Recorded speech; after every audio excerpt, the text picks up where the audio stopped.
everybody. Welcome back to the Nourished and Thriving show. I'm your host, Katie Lovitt. I'm a registered dietitian and the owner of Nourish and Thrive Nutrition Counseling. And I'm so excited today. It's not just me. You see a friendly face here. It is Ashley.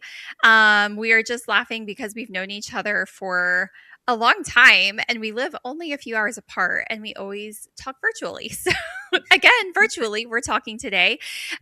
So Ashley Hurst is here. She's a registered dietitian and the owner of the Crohn's and Colitis Dietitians, which is a private practice supporting IBD patients in the US and Canada, reaching over 45,000 people monthly through blogging, newsletter, Instagram, YouTube, and their Gut Feelings podcast, which we will link in the show notes because you guys need to go check it out. Her company, the Crohn's and Colitis Dietitians, have helped improve access, which is so important, to education in quality nutrition and evidence-based tools to help thousands of IBD patients like themselves. In addition, Ashley is the owner and formulator of Gut Love Prebiotics, which is centered around helping people have less bloating and have better and more consistent bowel movements, which you know we love talking about here. She just launched another product, Back to Balance Plus, which is a new product that combines two ingredients that have decades of research for helping reduce gut symptoms. So again, welcome, Ashley. You are so busy and you're such a rock star. And I'm so grateful to call you a friend and a colleague. And I'm grateful for your time here on the show with me today. Yes, me too. I can't believe it's been 8 years since we've known each other. I know. We were just doing that math and we were like, yeah, we met a long time ago and just kind of hit it off because we have kind of adjacent spaces. So we're able to cross refer, kind of cross collaborate, pick each other's brains sometimes. And man, just really grateful for your influence in my business and my life, and happy that our paths have crossed. So today we're going to be talking about some of the Crohn's and Colitis dietitians because that's part of who you are and part of one of your businesses. But we're also, the reason I really invited you onto the show is to talk more about your Gut Love line because I think it's so cool. I think people are really, overwhelmed sometimes by the different options of supplements supporting gut health that are on the market. Gut health is trending, which I know you love as much as I do. But with that comes a little bit of confusion and overwhelm for people. And so I really love that you've created these evidence-based products that are science-backed that, can really be helpful for people that are good quality and all of that. So I definitely want we're going to talk through a lot of that in the story of how they were created, why, what all products there are, some of the research and geek out a little bit, but also talk, you're good about, talking really to the people and helping them understand things too. So make sure everyone stays tuned because we're going to get to that in a minute. But before we talk about supplements and gut health, I would really love for people to hear your personal story because I think it's really powerful. And I, I'm going to say this, correct me if I'm wrong. I know it was true at some point, but I believe every dietitian on your team also suffers from IBD. You're nodding your head. Yes. So that has not changed. It may change at some point, but, for right now, I think that's really cool because you guys have that personal understanding of what your patients are experiencing and going through and can really speak to that. But tell me a little bit about what your experience was with Crohn's disease. How old were you when symptoms started? How long did it take to get started? All of that. Yeah, well, it's funny that you say Crohn's because I was actually diagnosed with ulcerative colitis, but I've always wondered if it's Crohn's. So some people get diagnosed with one at some point and then later another. But my sister a few years ago was diagnosed with Crohn's, and my cousin was diagnosed with Crohn's all after I got the UC diagnosis. But I was definitely the first in my family to have it, and it definitely caught me by surprise because I basically had gut symptoms in high school, like pretty bad gut symptoms. I had gut symptoms in college. I was injured all the time as a runner. I ran track and cross country for the university and then after university. And one thing that I noticed was that I always had trouble recovering. So I was working really hard, but the recovery piece was just never there. Like I couldn't, there was always like something standing in the way. I always got injured. And, now that I look back, I'm like, that I probably had stuff going on sooner than I thought. But, oftentimes it takes a while to get that diagnosis. And for me, I noticed some symptoms, brought it to a GI. They were like, well, you don't really fit that picture, and would say things like, you don't look like you would have it, or, oh, you're an athlete, you probably don't, it's probably something minor. So they never really investigated it further until I just said, okay, this is too far. Like, we really do need to investigate it. And actually, it was in an undergrad nutrition class where I was reading medical nutrition therapy for Crohn's and colitis. And it looked so much like the picture that I was experiencing that I actually went to my professor after and was like, do you know anybody I could talk to about this? Because this looks exactly like what I'm experiencing. And she gave me like some names of people to reach out to. And I did end up requesting a colonoscopy, even though they thought nothing was going on. And then they diagnosed me with ulcerative colitis. And even though I pushed for a answer, I didn't believe it at first. Like, it just kind of felt so foreign to me. And in my mind, I was like, how could this be? Because I feel like I just really didn't identify with it, I guess. And it was, I think a lot of people go through that when they get the diagnosis, is just like, how could this happen? And you sort of feel a little bit of blame, or, you know, you may feel mixed feelings about it. I think it's like hard to wrap your head around it, especially like when I first got diagnosed, it was very mild. And so I just kind of lived with it for so long that it was like, it was hard to believe. But eventually I did sort of recognize as it got worse, like, oh, this is something that I actually really do need support on. And I was diagnosed in 2011 when it was very hard to get access to health insurance and the care you needed if you had a chronic disease. Because I had the diagnosis, I couldn't get health insurance. And then medication was like $700 a month. Wow. And so it was just not accessible to me. I ended up being in undergrad for way longer, like 10 years instead of like the 4, because I had to work several jobs. I, had this diagnosis and couldn't afford the meds. So like really the access piece was big for me. It really drove me into like financial issues that were really beyond my control, because I was working 3 jobs, couldn't afford meds, couldn't afford health insurance, was trying to get through school and all of that too. And it was a rough time. And I felt like I had to do it all myself. And I think that was like the big lesson for me, is that you really need to lean on others. Like, you need to find your people, you need to find your team. Yeah. Yeah. And for a long time, even when I was a dietitian, I did not want to share my diagnosis with anyone. I kind of kept it to myself. And I think there was a part of me that thought, if I can just not acknowledge it, then, it doesn't take over my life. It doesn't become my identity.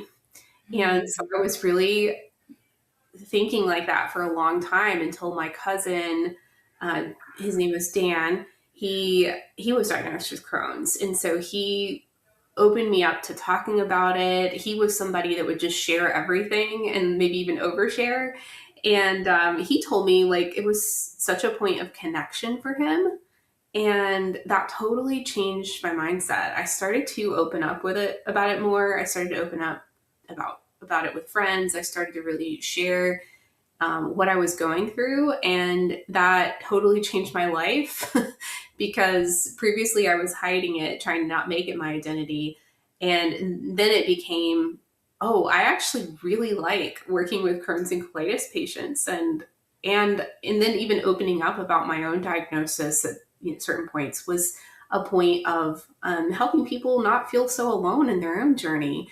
Yeah. And, so ironically, even though I started off not wanting to be identified by that, that became like my business name, my handle on Instagram. It became like something now I really do want to be remembered for having it. And, in the work that I've done to help other people and our team has done to help other people.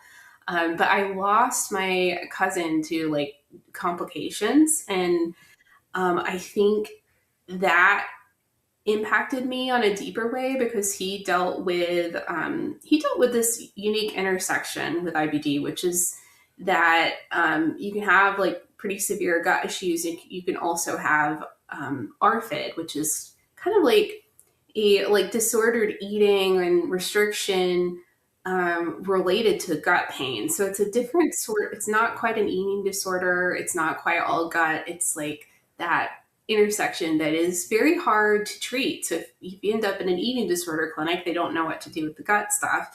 And if you end up with the gut stuff, they don't quite know how to help the fact that you can't tolerate any foods. And so, and I would say, I think the stats on it are like 80% of people with IBD. I've seen it in practice. Yeah, I've seen it. So for people, and Ashley, tell me like if you have a better way of explaining what it is. And I'm really sorry about your loss. I know how devastating that is to lose someone that you're close to. That's really hard. But basically, food causes pain, so you become afraid to eat. And the list of foods that you're okay with eating, either physically or mentally, or a combination of the two, gets smaller and smaller and smaller. And it becomes, a little bit distorted. And it's not, like an anorexia or bulimia where it's driven even necessarily, people think that those are driven over body image, and they are to some extent, but they're also driven by control and the desire to control. And maybe with ARFID, that control piece is still there because the disease feels so out of control, like you were saying, like the financial stuff that you were going through was really out of your control.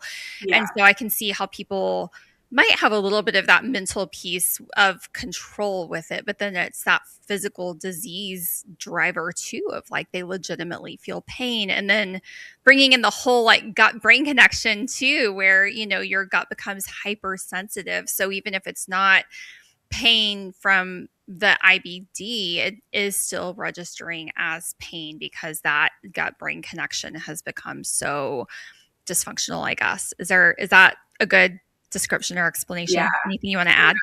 And I had no clue that I dealt with that for so long too. Like I did, when you get advice from people, sometimes either on Reddit or your doctor, sometimes it's a little not helpful. Like, just eat what you can tolerate. Well, okay, how does that work when you can't tolerate anything? Yeah. And that was very much where I was. And the advice I was given was just not helpful in that way. So you end up not tolerating a lot of things. You don't have support. You don't have a dietitian by your side. And it changes your gut flora. It actually even changes gray matter in your brain, where you become more restrictive. So you're not as open to ideas. So it's a tough spot to be in. I think a good amount of people with IBD end up there. They end up malnourished. And when they're malnourished, they don't respond to medications as well either. So we know there's so many connecting points with nutrition. We know how much deficiencies play into that, malnutrition, your gut microbiome. And so I had no clue that I was in a malnourished state for years. And it can get to a point where there are physical changes to your gut where you digestion doesn't work the same. You throw up instead of digesting, or or transit time changes, like the movement through. So all that to say, it can really disrupt your whole life. And I think a lot of people end up kind of like I did and like my cousin did, with very limited support. And I think that's a big driver of how your disease trajectory goes, even in severe, mine eventually became severe, but even in severe cases, if you have support and you're coming at it from a lot of angles and you're addressing some of the most important things, you can have better quality of life. But the support piece is really, everything. Really, really important. Yeah. Well, thank you so much for sharing your story. I think it's really beautiful how you've kind of come full circle and, it's not for nothing. It was hard fought, for you to get to this beautiful place where you are now of really being able to share and support and provide that access, just like it says in your bio. Um, what, what do you think?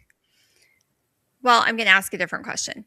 I think I think people need to hear, as a dietitian specializing in Crohn's and colitis and IBD, um, what is it that you guys are able to do with your patients, with your clients, that they're not getting access to on their own or they're not getting support with from their doctor? How do you guys help? If you're not just saying eat what you can tolerate, I guess what is the final goal of where most clients or patients want to end up, where you guys want your clients and patients to end up? Because I know sometimes those aren't always lined up in the beginning, because what you guys think is possible or you're optimistic for, the patient may not have even dreamed of coming that far because they've been so beat down for such a long time. So, like, kind of where's the end point, and how do you guys specifically help them get there besides just saying take your meds and eat what you can tolerate?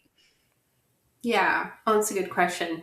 I think where most people start with IBD is where I started too, which is like you get advice like that from people. So you start dietary tracking. You start trying to pinpoint what are my triggers, and then you discover it's really hard with IBD to pinpoint what your triggers are Yeah. because there's a lot of nuance to that conversation of tolerance. And one thing about tolerance that we need to know, and why we don't start there with our patients, is that tolerance can change with time. So your gut is essentially a muscle. So the more that we nourish it and support it, the more that your gut bacteria get better at fermenting food. They get better at processing fiber. They actually change. Like your gut microbiome begins to shift in a positive direction, which is more favorable to inflammation reduction and food tolerance. And that's not an overnight journey by any means, but that's really the premise that we operate on. Is we want to help people with diet expansion because we know that gives them the best shot long term. First, of course, you want to start with, are they nourished? Like, are they getting their basic needs met? And once they are, then we focus on the diet expansion piece, even in flare ups. So you don't have to wait till things are stable. Actually, it's better to start with where you're at because it can be the thing that helps you shift to remission. And so we developed something called the Rainbow Method, which is, essentially there's a science to diet expansion. And I'm sure you know about this with your patients too. And with IBD, we focus around helping people find that path to, which beans are easier to start with and how do you start with them. For example, beans feel out of reach. That's why I use that one, for a Yeah. lot of people with IBD. But, a lot of people start with like hummus and then they advance to stuff like, tofu or, then they kind of work their way up. And same thing for lots of fruits and veggies. We want to include those because we know that they reduce the risk for people with IBD. So we know they're associated with reduced fecal calprotectin and inflammation and reduced risk of flare up. So we want to add more color to the diet. So we really provide that pathway for people to do that. And along the way, of course, sometimes you might need tools on board to reduce your symptoms and to be able to be that bridge to tolerating more things. So it's not just food. We're also looking at, nutrient deficiencies that can stand in the way for people and also utilizing supplementation when necessary to kind of help bridge that gap. Yeah. Thank you. And that leads us right into the supplement conversation. Well done. It's like you've done this before or something. I don't know. So that leads us to the supplements, to gut love. It's such a fun brand. I love all your branding. Who does your branding? I think I might know her. I know. Ashley gave me her like branding and website girl, and we both adore her. She's a lot of fun. But so I think I love that you're food first and then supplements and specific targeted supplements. I think a lot of the time people tend to reach for supplements first. And I've talked to this a little bit about that on the show. But I'm curious to hear what you have to say. Why do you think people are drawn to supplements first instead of, nutrition or lifestyle changes? Well, I mean, I'm like this too. Like we all want a quick fix. Like we all want something to just be like, and that was the thing that changed everything for me. Mhm. So of course, like I think supplements can be appealing in that way. Um, I can relate to that. I'm no different. I'm impatient. I want I want things to be better right away. Um, but yeah, I think for me, in terms of like creating gut love, I really wanted it to be a bridge for people. So not like the thing that is like the end all be all, but like a bridge to better tolerance, a bridge to better gut microbiome, a bridge to decrease symptoms. So and being able to tolerate more fiber, because I think with IBD, the biggest challenge that we have with reducing risk long term is that fiber is often very low in the diet because it's not generally something people can tolerate right away. Yeah. Or maybe they've been told they need to follow a low fiber diet, low residue diet type of thing, right? Which, it's a little bit outdated, a lot outdated maybe, but it's it's the best they have to go off of. It's the only thing they have to go off of. So there's so many products on the marketplace right now. It seems like a new one is cropping up all of the time. What gaps did you see that caused you to put in a ton of research and time and effort and elbow grease to launch Gut Love? Yeah, I mean, I could talk about supplements and manufacturing and probiotics and supplement companies forever. But I think it all started with like a curiosity and kind of like I always recommend these two together. Why? I think I really want to put them together, like in a product, so that Okay. it's easier for people to use them. Yeah. And so, because there is, it's hard to take multiple things. It's Hmm. easier to take the one thing that you can mix into like coffee or matcha, and make a part of your daily habit or daily routine. So I think it started with that, and then I think once you get started down the path and start putting so much energy into it, it's very fun. It becomes fun because you're like, I made this thing. Yeah. So Yeah. it's a lot of fun to do. Yeah. Um, I guess tell me, what products do you guys have right now? Tell me, I know you have the Back to Basics Plus. Um, that was the newer product, right? What was the first thing you guys brought to market? Yeah. So there's a lot of, I should clarify that there's a lot of different versions of people saying they have like having a supplement. So you can private label something, which means you put a label on something that's already made. You can manufacture it yourself and bring it, like source the ingredients, find your manufacturer, have someone that puts it all together, have someone that third party tests. That's a whole lot harder. So I think I started off in the private label realm, just like experimenting and seeing if Yeah. I could talk the company into adding other stuff. And I started off there, and then when I couldn't find what I wanted, then I ended up manufacturing for this first time, which was a journey on its own because there is no book on it. There's not a lot of No. people doing it, so you kind of don't know what you're doing at first. Hmm. Yeah, absolutely.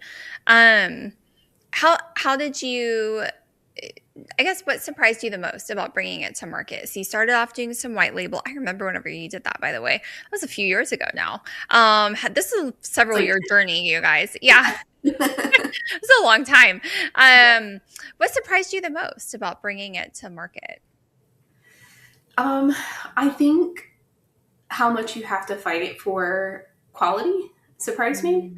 I mean, I can think back, I've always been curious about stuff like this. Like, even before I had a product, I would call up companies and ask them, like, what do you mean by proprietary ingredient? Like, what is in that? Can you disclose that? And Yeah. I was discovering early on how hidden stuff was. And so I would actually call those people up, or even like MLMs. Like, a friend would try to get me to do an MLM, and I would end up talking to the scientists and talking to the um, people behind it, trying to get more details. And what I discovered was that there's a lot of issues in the supplement space around actually disclosing what's in your product. And so that has always been a part of my values is transparency. Consumers should know what they're taking. That should not be a mystery. I'm not buying the proprietary ingredient stuff like that. Right. You should That's know too one, much. what's in it, but what dose too. And I think a practitioner that you work with wants to know what dose you're taking too. I mean, that's, as a dietitian, I do. And so I think what surprised me was going into the supplement space, and as you're manufacturing stuff, you've got to know what you want, because the manufacturers will try to tell you, oh, we have this probiotic, and you're like, with this similar strain. And, if I didn't know enough about probiotics, I would say, okay, well, it's half the cost. So yeah, let's do it. Yeah. But knowing that with probiotics, the strain name really does matter in terms of what it can therapeutically treat and what the claims are, and if it works or doesn't work, then I didn't settle for some of those, things that I think if you didn't have a clinical background and you're making something, a lot of supplement companies don't. They're formulated by people that have no health background. They're just people that are interested in supplements. Yeah. And what happens is you get a product that doesn't really work. And so I think that surprised me, just like how persuasive manufacturers can be to get you to do something different. Yeah. Yeah. That's crazy. I guess it's easier for them because they already have it. It's easier for them to source. Okay. I think something really important that we need to do, because not everyone watching this is going to know this information. Can you walk viewers through the nomenclature of bacteria? So, like, I'm looking at the Back to Balance Plus product on your website, and it's made with a prebiotic fiber, which I believe you use sun fiber, right? Which we love. Or do you use a different one? We switched to acacia last year. Okay, use acacia. And then it says with Lactobacillus plantarum 299V parenthetical LP 299V. I think it kind of goes around the side. Like, if I were the average consumer, I would think lactobacillus is lactobacillus. Like, what does it matter? And that's what you're saying is it very much matters if you want a product that's actually going to work. So can you walk through kind of the nomenclature of bacteria and what people are actually needing to look for? Yeah, so I always like to explain it like it's like a family, right? So you have your extended family, which is like your lactobacillus, your plantarum, which is like your immediate family, and then the individual, which is like the 299V, the strain name. And if you think about family, you share similarities, but the further you go out, the less similarities you share. You share some DNA, but you are an individual who has unique traits and unique benefits, and so that's kind of how we look at probiotics. How we look at them is we want to match the strain with the evidence that it has for the person and what they're trying to do. So Lactobacillus plantarum, if the strain isn't listed, then you don't actually know what you have. Bottom line. Who in the family is it? Is it this is a random example. Is it Wednesday Addams or is it Uncle Fester? I mean, those are two very different people, right? Exactly. I love that analogy. What a great analogy that was. It's like a family. I think that visual is so helpful for people. So thank you for explaining. So why 299V? Why that person and why that family member of the Lactobacillus family? Why that specific strain? I have used that strain for a long time, and there is so much research behind it. And if you are curious about the research, we list everything on that particular page if you want to read it. And like, I feel like more is better. So there's even a clinical document on there where you can just like go right to it. But I remember using this when I worked in a GI clinic as well as the lead dietitian in the clinic, and um, I was using it. I've used it with like IBS, IBD, for people that present with like lower GI bloat quite often, and we've rolled out other things. A lot of times I'll use it for that. And I had some doctors that would there were some doctors that were skeptical to refer to me at first, even though I was a dietitian working there. But they started referring me people, and then one of them came up to me, the one of the skeptics, and was like, "I just want to say, like, all of my patients are better. Like, what are you doing?" Mm-hmm. and and so I shared with her some of the stuff that I was doing to help. Some of the people that they tried all kinds of things. They've been on the residue low FODMAP, and I mentioned like I used this strain. I also helped her expand her diet. Simply that. I helped Yeah. her with prebiotics, and it really was for a lot of those people the bridge to get there. Yeah. I love Because I that. think oftentimes when you're trying to expand your diet, you get symptoms like bloating and maybe diarrhea or constipation. And so Yeah. that's really what intrigued me the most in terms of making a product, is making something that could be beneficial and could help branch off into other things for people. Yeah.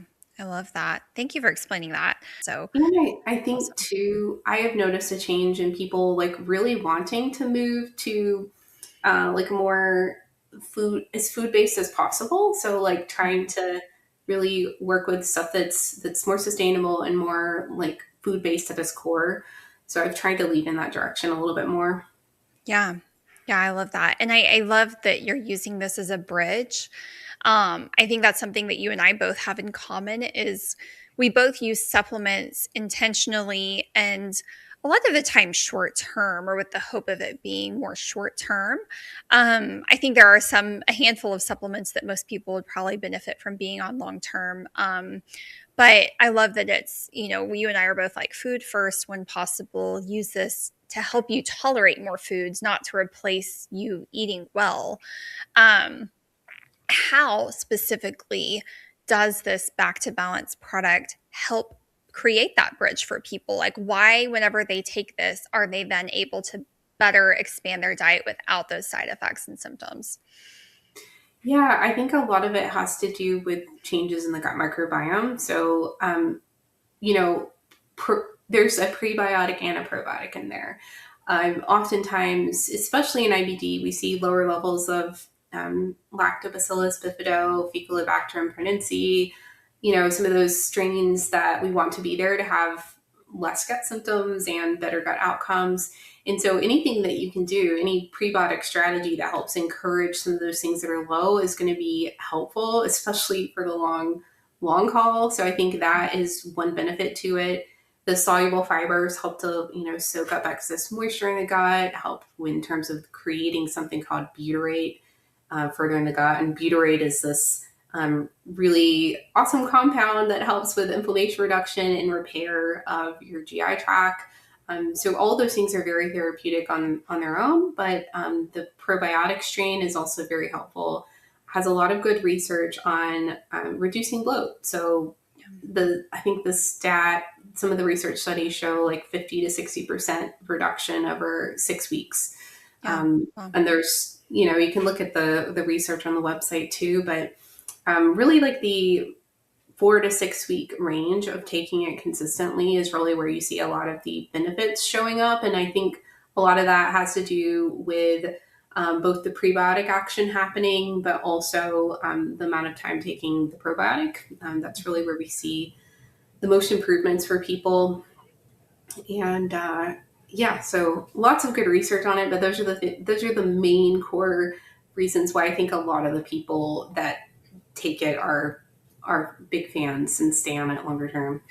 able to expand their diet. And you threw out a few terms that I want to kind of like clarify for people because I think people get really confused. prebiotic, probiotic, postbiotic, which I don't think if you said actually, I think you did say postbiotic. So probiotic is our Lactobacillus plantarum 299V, right? That is the organism. The microbiome, those are generally probiotics or just bacteria. But the pro means good, right? So probiotics are good, beneficial bacteria. The pre is like food for the organisms. So it's like, I've said this before on the show, but I have 3 young kids, right? So whenever we're talking about eating fiber in our diet, we're talking about feeding our good tummy bugs, right? We almost treat our tummy bugs, our probiotics, as like a little pet that lives inside of our tummy. And just like we can get, if you're an animal person like I am, you get enjoyment from spending time with your pets. You get benefit from spending time with your pets. And so these probiotics, whenever we feed them with a prebiotic, we receive benefit from them too. And that benefit is them creating these postbiotics or, vitamins, short chain fatty acids, which one of those is butyrate, right? That, like you said, goes and then helps rebuild that mucosal layer, helps reduce the inflammation in the gut lining, which if you've got IBD, that is like clutch, right? Like that's it. Like that's what you need to help reduce flares and heal your gut. So I love that. Thank you for kind of breaking all that down. Did I miss anything with that? Anything you want to add or clarify to that explanation? No, that's a really good explanation. And I always tell people we are eating for us, but we're also eating for our gut microbes. And I think that's honestly really cool. Yeah, it's really cool. And I think sometimes whenever people tend to be scared to eat for themselves or they put their own health on the back burner, women and moms are guilty of this, but so are just any individuals that are busy, right? They think, oh, I don't need healthy food, it's fine, my body can make do, I'll make do, I'm tough, whatever. But whenever you can frame it as you need to feed your organisms, you need to feed your microbiome, it all of a sudden is like, oh, I need to do this for something else or someone else, and it increases the follow through because it's like a real need versus, I don't know, I feel like we underplay our own nutritional and health needs sometimes, and are less likely to take action. But when you do it for something else or someone else, you're more likely to commit and follow through and show up. Show everyone your matcha drink. Have you already drank it all? It looks so beautiful. Ashley's a lover of matcha. I am. It's not as appealing now because I needed What have you got in there? How do you make it? What all do you put in yours? I love to do soy milk at the bottom, ice, and then I'll put some honey and then put the matcha on top, and so it makes like a cool looking drink. It looks like a coffee shop level matcha latte. I love it. So you love matcha, and you've incorporated it into the Gut Love line. Tell me about why matcha. Like, why are you now formulating it and selling it? What is there a benefit to gut health, or are you just loving it? That's a totally loaded question here because I'm setting you up here. No, I ask myself that too sometimes, because it does seem kind of like, what is this matcha doing here? Well, it is a prebiotic, so I love it for that reason. So most of this is just because I love matcha, but I originally intended to formulate Back to Balance as a matcha with this other compounds in it. But there were challenges with the formulation of that.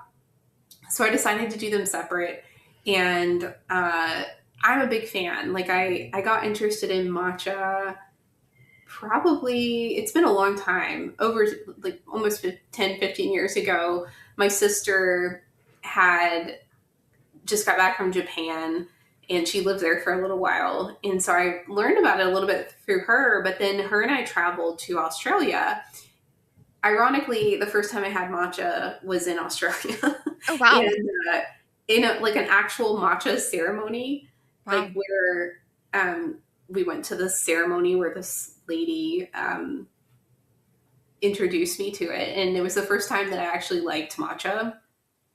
because I think before I had only had like Starbucks matcha, Mhm. like just, you know, your regular coffee shop matcha with all the sugars, and it hadn't really tasted like really good matcha until that day. But yeah, I like fell in love with it and just loved that it was something that it's like a nice boost, but without the jitters and stuff that I typically get with coffee. I love coffee too, um, but it's not the best. I don't like the feeling of, you know, feeling like overly Jittery. stimulated like you Yeah. do often with coffee. Yeah. And so the matcha has the prebiotics. It's also super anti-inflammatory. Like it's so good for you.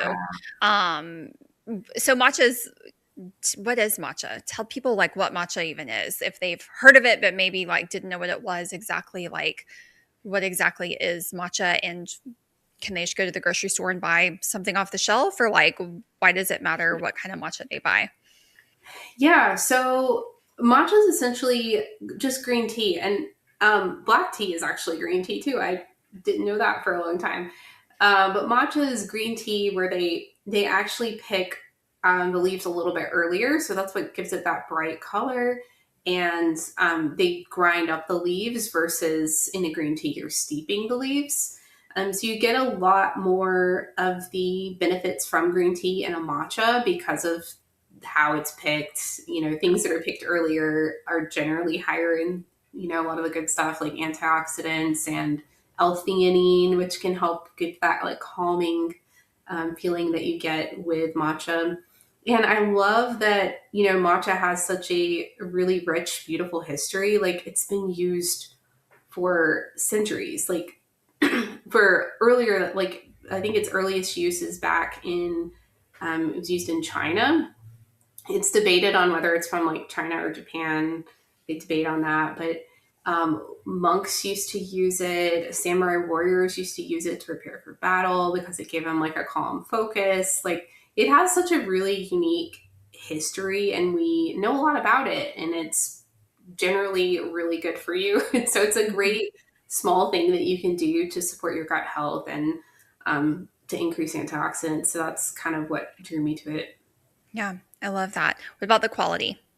Does quality matter? Is it all the same quality? Yeah, they're in America we have terms like ceremonial grade and culinary grade, which there really is no regulation around that. You just sort of trusting the person to be decent about that.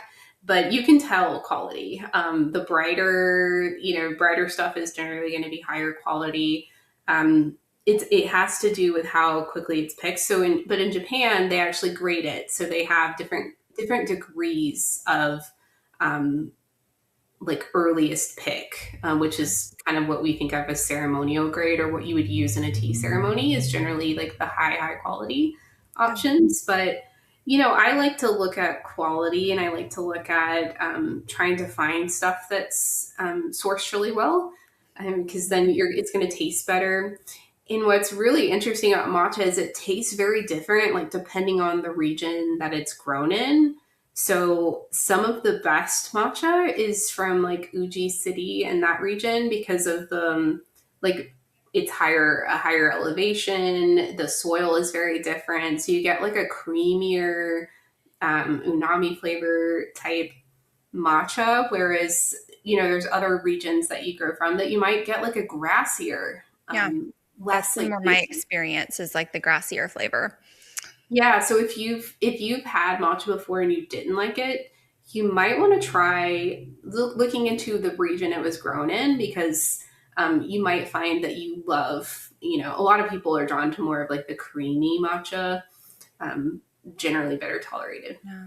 Cool. And is that the region where the gut love one is from? Yeah, yeah, Okay. Yeah. it is. Yeah. I'm like nothing but the best for gut love, right? And then really quickly, I know we're kind of running out of time. Are you okay on time? I Yeah, know okay. we said until 12. I want to talk about the multivitamin that you guys have up to. Why that multivitamin over a women's one a day or men's daily, or even like a pure encapsulations, um, like multivitamin that's, the 1 a day or 2 a day of them.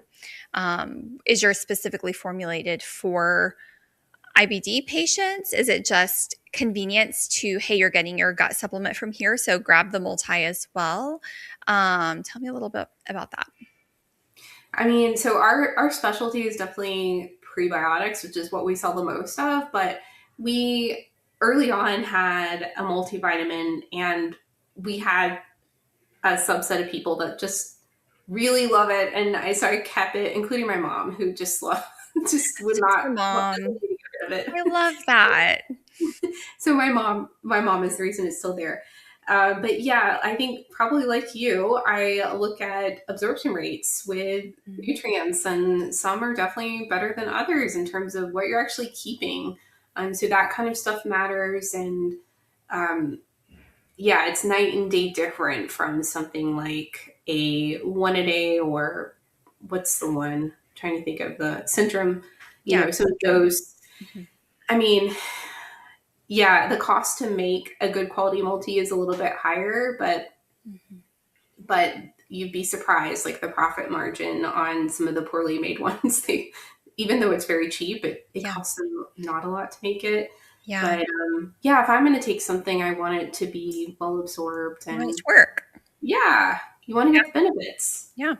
Yeah. A lot of the time, those cheaper ones are using the like synthetic forms or inactivated forms that then your body has to go in, not only absorb it, but then do a couple of different steps to actually be able to activate it and utilize it. And so there's some genetic things, like one of the most well-known ones is like the MTHFR gene, where you're not able to fully methylate, which is going to be more of the B vitamins, so you may be taking a B vitamin, but if it's not the active form, you may or may not be able to use it. That's just one example here of that. So yeah, to me, like if you're taking a supplement, you want to make sure you can actually use it, right? So, cool. Okay, I made a QR code. Let me see if I can get back to the screen. I made a QR code for Gut Love, and I'm going to put it up here now. It's up here in the window. And so go scan this QR code, and that will take you to the Gut Love website. And while I have that up, I have some rapid fire questions for you, Ashley. You've seen Ooh, them, so it's not too rapid fire, but I don't want to throw you under the bus too much. Okay, in your mind, what is the most overrated gut health trend? the carnivore diet.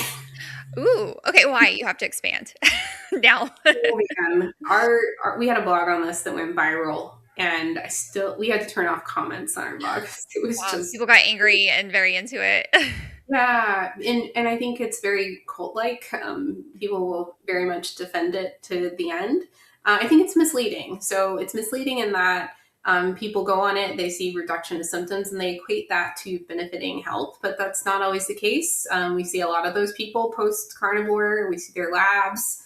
It can be very dangerous to just like completely cut out fiber and color. I mean, your poor gut microbes and your colon generally suffer when you do that. So even though you may not have symptoms, that doesn't mean that you don't have inflammation. It doesn't mean that you're not causing harm.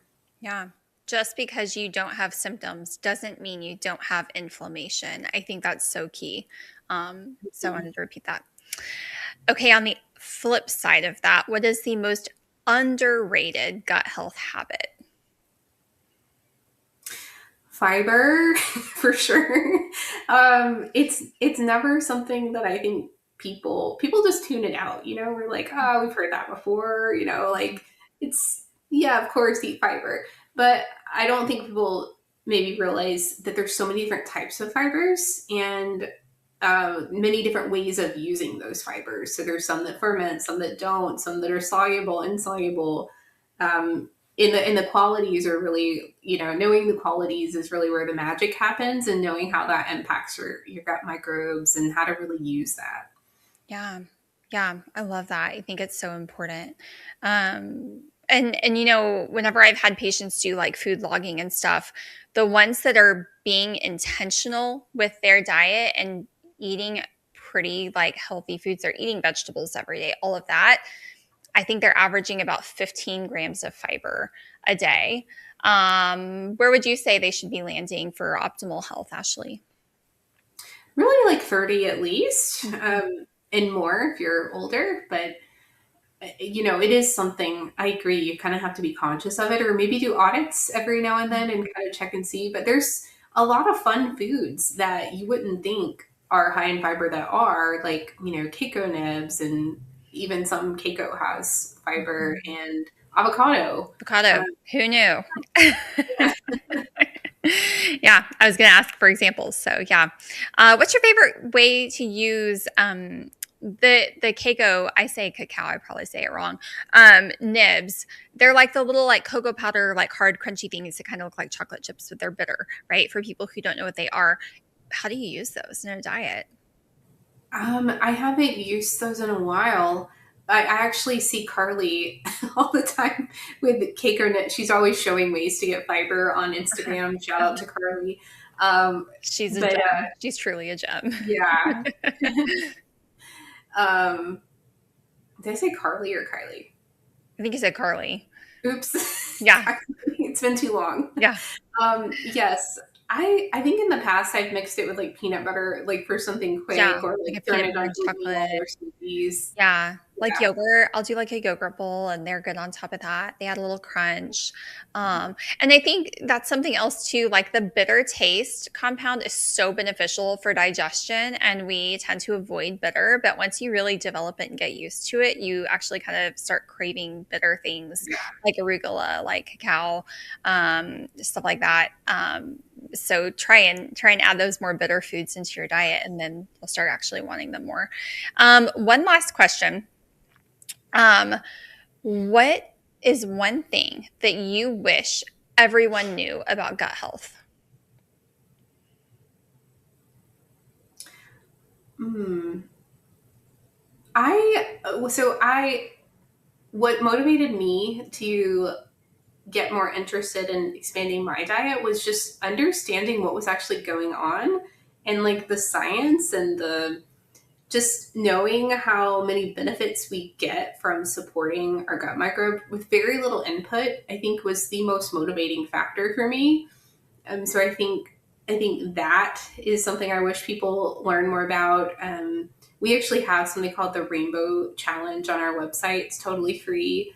It gives you like a little snapshot into like kind of a little vision of what working with us is like. But it's like a game essentially. It It's walks really every. cute. I've seen it. It's Yeah, really cute. and it's a game because I wanted something to be very light, because a lot of times with gut issues it's not that, it's It's not very light and heavy. fun, it's not interesting, it's clinical and Mhm. stoic. And so if you're wanting like a path to get there, check out the Rainbow Challenge. Yeah. But I think understanding the science of it, I think everyone's actually very interested in it once they find out a little bit. It's fascinating all that goes on in our gut. Yeah, yeah. Once people can get past the overwhelm of all the different resources that seem to contradict each other and don't really know where to go and what's actually true and what's outdated and what's current. And, I think research can really be misused in. I think you can probably find a research study to support just about any viewpoint that you want to support. And so that's really difficult for people to navigate if they're not scientists, if they're not trained in learning how to really wade through all of that information. And so, kind of to your point, it's like once people can actually find a resource that's true and they can understand it and it makes sense. I mean, I think being empowered with that knowledge and understanding of your own body is truly like one of the most wonderful things you can do for yourself. And I think that's something you and I both really hope to accomplish with our patients is yes, reduce symptoms, help them achieve their goals, whether it's weight loss, as I see a lot in my practice now that we do insurance, more chronic gut conditions, like more like IBS, like I've also treated for a long time, or more, IBD stuff. Like we want to help them achieve their goals. But I think at the end of the day, in order for them to achieve their goals and have long lasting success, there has to also be this piece that comes along that's that empowerment and understanding of their own bodies and the why. Otherwise, those changes that they make aren't going to stick.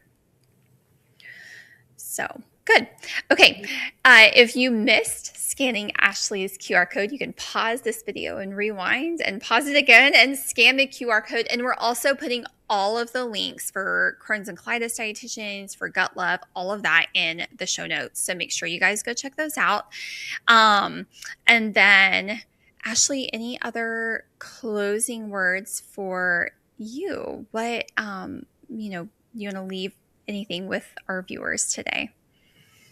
Yeah, if you are somebody out there that's just losing hope with your gut symptoms and feeling alone, know that it doesn't always have to stay that way. You don't have to do it alone. Find your community, find the people that can truly help and are truly invested in you, and build your healthcare team. It's worth looking into. It's worth the time and effort that it takes, and learn to lean on your team and not just do it all alone. Yeah, I love that. Thank you for sharing that. I think, you personally are such a great testament to that, with your own journey, and then also all of the people that you guys have been able to help now too, where they've done that. So, well, thank you again so much for being here with me today, Ashley. I'm again so grateful for you and your time and your sharing your expertise with us. I'm going to go order some of your matcha post haste because I want to try the creamy. I didn't mind the grassy, but now I'm curious to try a different region. So yeah, and make sure you guys check her out. If you haven't already, make sure you like this video. Share this video with somebody who who might be struggling with IBD, who might be feeling hopeless or overwhelmed or frustrated, or maybe they've just kind of given up. Maybe this can be the spark that they need to hear. And make sure you subscribe to this channel here, the Eclipse Pain and Recovery Network. We have new videos dropping every week. And that's all I've got for you guys today. We will talk with you again next time.